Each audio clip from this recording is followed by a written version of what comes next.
Zadržao se ovoga proleća sneg na Kopaoniku sve do prvomajskih praznika, pa su ljubitelji skijanja neplanirano duže ove godine uživali u skijanju. Sezona je bila više nego uspešna, rekordna po broju skijaških dana. Skijalo se čak 140 dana i sa oko 370.000 skijaša, uglavnom domaćih.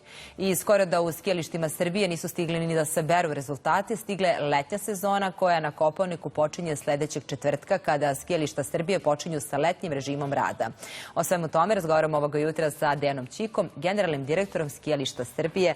Dobro vam jutro, dobrodošli. Dobro jutro, bolje vas našao. Kako je ovoga jutra na Kopaoniku? Lepo, sunčano. Verovatno. Pošto je zima bila sa puno snega, kao što pesma kaže, sad očekujemo da bude i lepo vreme za letnju sezonu i da nastavimo uspešan niz uspešne zimske sezone da prenesemo na letnju sezonu. Da, i verujem da ste ovaj neki međuperiod zimske letnje sezone iskoristili da pripremite sve za sezonu koja smo rekli počinje za nedelju dana, ali hajde prvo da sumiramo i tu zimsku sezonu koja je ove godine neplanirano potrajala, dakle skijalo se i za 1. maj. Tako je, skijalo se i za prvomajske praznike.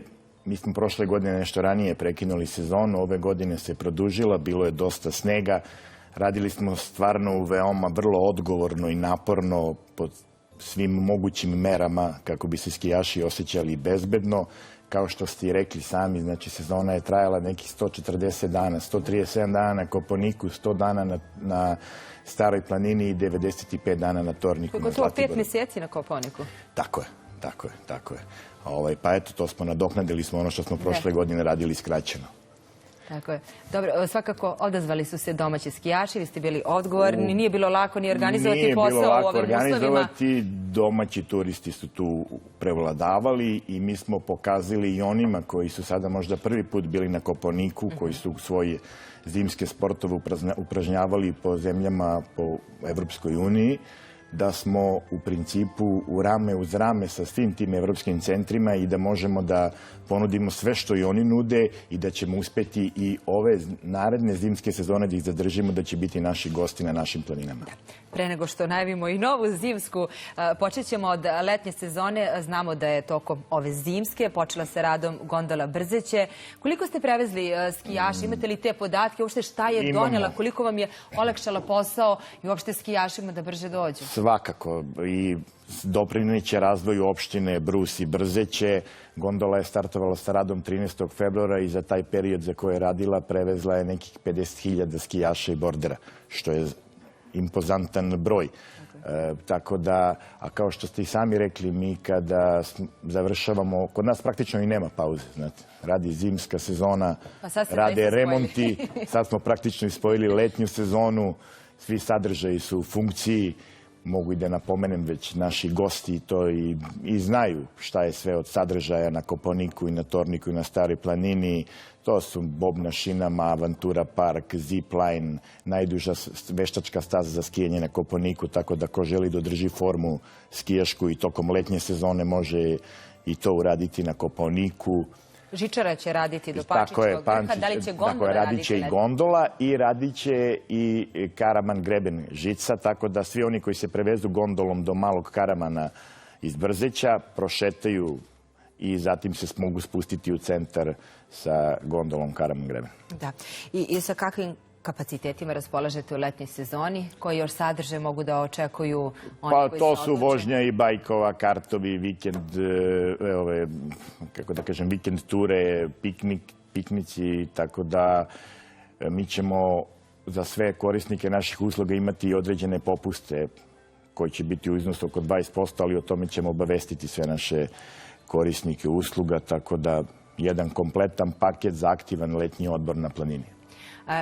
Možemo reći da je prethodno leto zaista bilo izazov i za vas, ali i za domaće turiste koji su se odlučili da leto provedu na planini. Bilo je mnogo oni koji su bili na Kopaoniku. Verujem da ste oslušnuli malo i utiske, videli šta je to što nedostaje, što možda može da se popravi.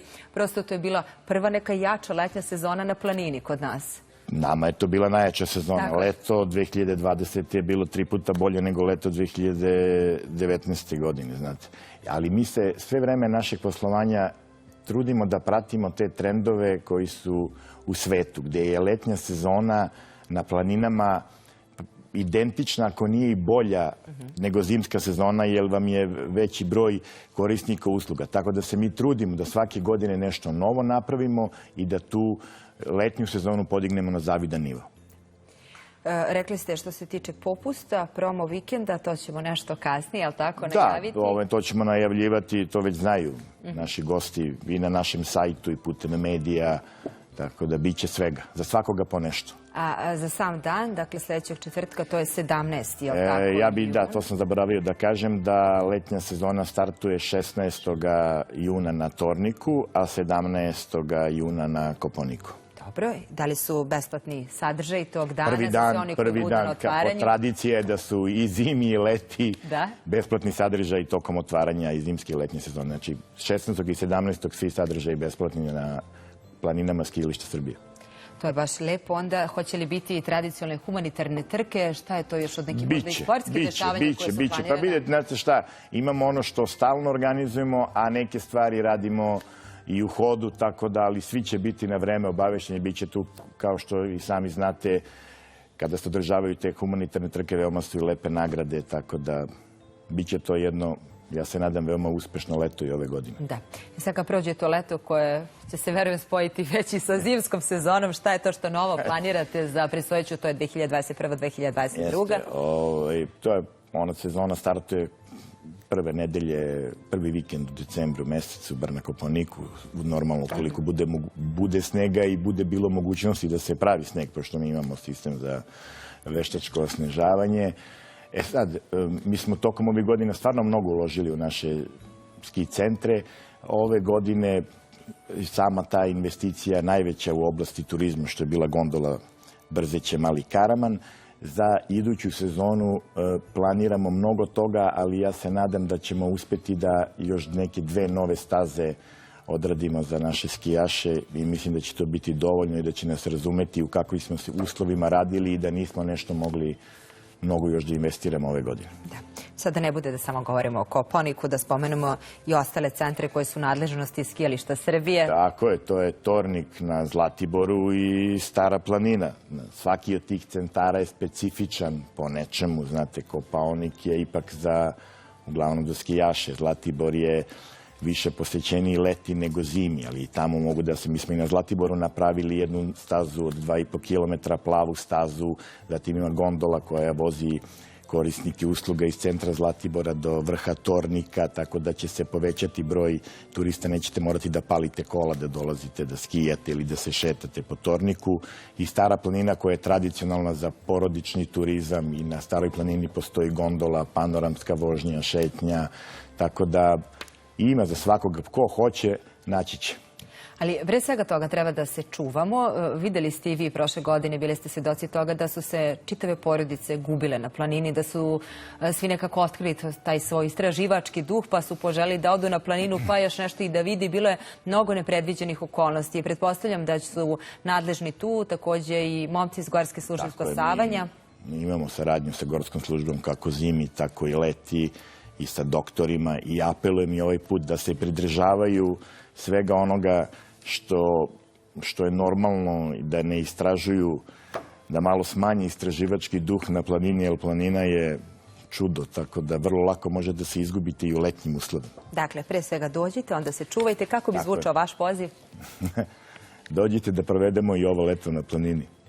Hvala vam mnogo na svim informacijama. Dejan Ćika, generalni direktor skijališta Srbije, bio naš gost ovoga jutra.